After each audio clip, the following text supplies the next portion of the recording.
Welcome to the instructional part of the video. You can get tabs and backing tracks if you go to my website, www.erichaugenguitar.com. Today, I'm playing with a early 90s crafted in Japan, Telecaster 52 reissue with, what pickup is that? That's an American vintage reissue pickup in the neck, and yes, that is a factory Bigsby.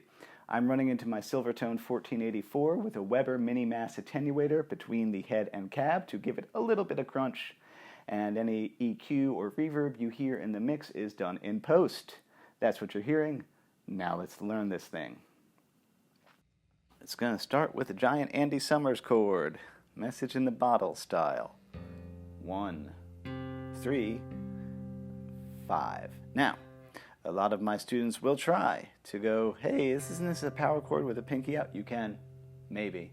I don't suggest it. I think it's easier stretch on our hand that way as opposed to that way. I just don't think that, but hey, I don't know. Maybe your hand works better than mine. I have to do it that way. Now, then you're going to get 7 on that A string to the 0 of the D.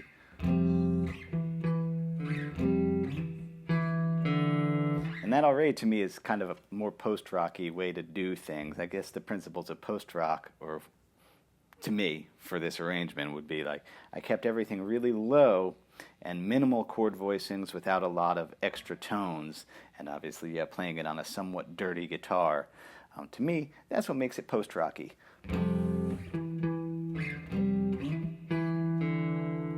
And then using those open strings, to me that's very, of the style as well. And so again, giant stretch, index finger 3, pinky 7, using that 0 still. Oh, and also I guess hybrid picking, so I get that G open up top.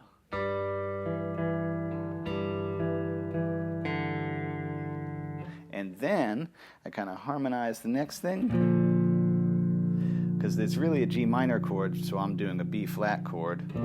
Same difference, or not the same difference, but they work, and it sounds cool. 6, 8, 0. Slide it back. 3, 3, 0.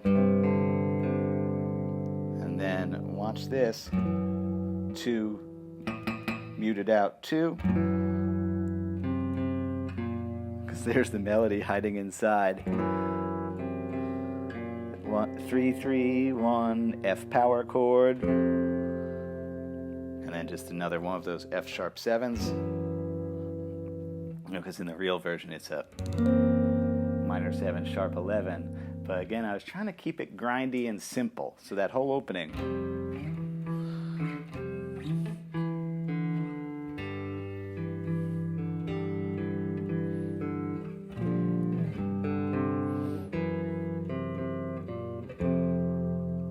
It goes around again. The second time I did a clever little Spanish harmonic there, because if this is an F chord, that open G is the second, there's the third of the chord. Gorgeous. Now to do that trick, I have my pick regular. You switch so it's now between your thumb and middle finger, and then you place your index finger on the 12, and behind it, I don't know how you can see, but I'm plucking with the pick behind the finger, and then to the 7 of the D. You'll see Chet Atkins do that. You'll see, all sorts of fancy people do that trick. You can do all sorts of neat. It's a nice thing to do at the end of a song, and it was cool because I'm holding this. I love that. That's like, it's not fancy. Well, it is fancy, but it's not a lot of notes. It's just a pretty little thing. Now, the song's going to move into the B section, and I just really made it stretchy on myself. G flat major 7. I love jobim's chords. Again, this, you could have done any number of, more advanced voicings, but again, I'm trying to keep it grindy. So I did 2, 4, 3, and here comes our vocal melody.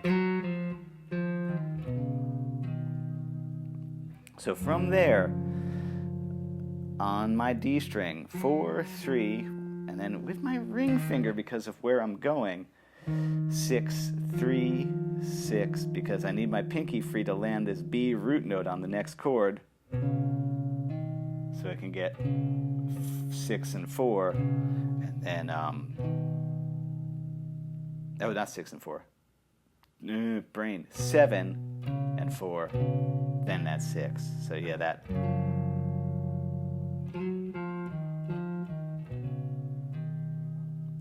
So low. And then it goes back. This time though, Andy Summers chord, F sharp minor 9, etc. How I love Andy Summers chords. So there I am. Again, notice that stretch. 2, 4, 6. 2, 4, 6, 8. What chord voicings do we hate? Andy Summers. Just kidding. There we go. And then. So yeah, I wanted the. That's why I kept doing all these brutal stretches, because I wanted that. Because I could just. I wanted those notes to bump into each other. So 2, 6, 4, 6, 4. Can I do it? Next chord's a D chord. 7. The melody's underneath the open string. Yeah, 7 to 9. And I just imitated that. I never finger tap, but yeah, 7 to 9. Open E, tap, sweet. The 11 there of the G, just to fill the gap in a pretty way.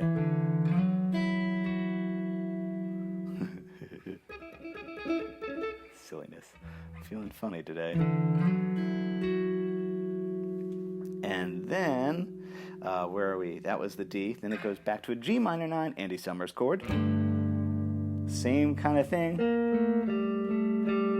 But now I'm using the open G string. So 3, 5, 7. Stretch it. 3, 7, 0, 7, 0. Again, using those open strings as melodic devices. That's Bill Frisell, that's Dave Rawlings, so many people. Those are more than just two. But it's a beautiful way to kind of really get nice sounds out of your guitar.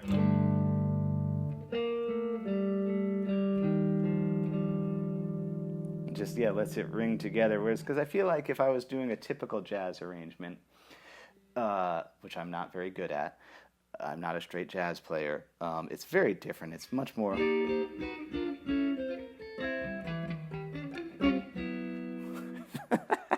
I hope no one who really plays jazz watches that. What was that? You know, everything's very closed sounding, and I don't know. I'm not good at it, so I don't do it. Here's the E flat. So yeah, sorry. From the G minor 9. I like the harp-like sound. So then moves to E flat, so that is 6, 3, 0. And just more brutal stretching.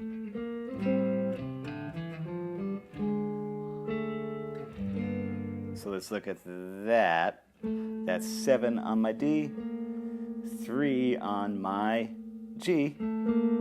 Brutal stretching. And it's funny, I'm doing this on my guitar that's full scale length and also has the fattest neck. Why? Well, I like the way it sounds, really. Ooh, listen to those bump into each other. And then A minor 7, 0, 5, 5, starting on my A string. And then more of these stretch runs.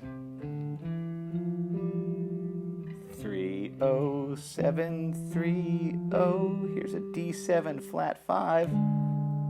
5 and 6. Stretch to get the 2. That's the pickup of the next phrase. G minor, 3, muted out, 0, 3.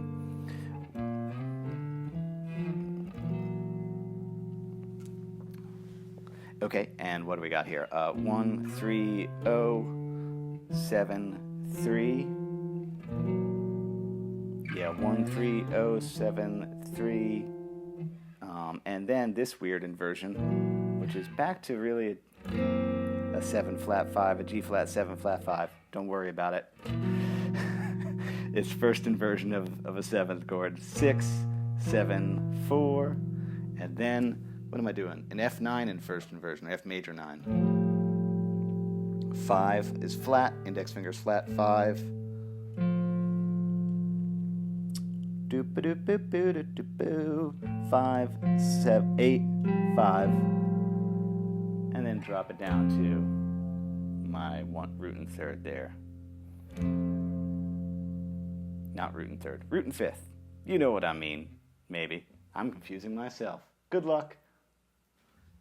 To review, the principles of post-rockness, as I see them today, are that I took this jazz thing, dropped that melody low, minimalized the chords, so whereas typically with jazz you would put a lot of extra tensions and pretty voicings and a rainbow of colors, I was like, no, keep it simple, keep it sparse as much as possible, and then all the stretchiness I did to get the notes to kind of bump into each other in more harp-like ways. Yes, that can be jazzy. It's not traditional jazzy. It's a little more Bill Frisell. And I have to thank my friend Jan Yakut. I think that's how you say it. He has an excellent YouTube channel, and he just came out with a book. What is it called? Concepts for... I'm going to forget it now. But he and I will chat sometimes and email back and forth, and some of these stretches and things of that nature I actually got from Jan. So thank you, Jan. And I hope you enjoy it too. Go check out his stuff. I guess I'll put a link to his information in the description as well. Thanks for watching.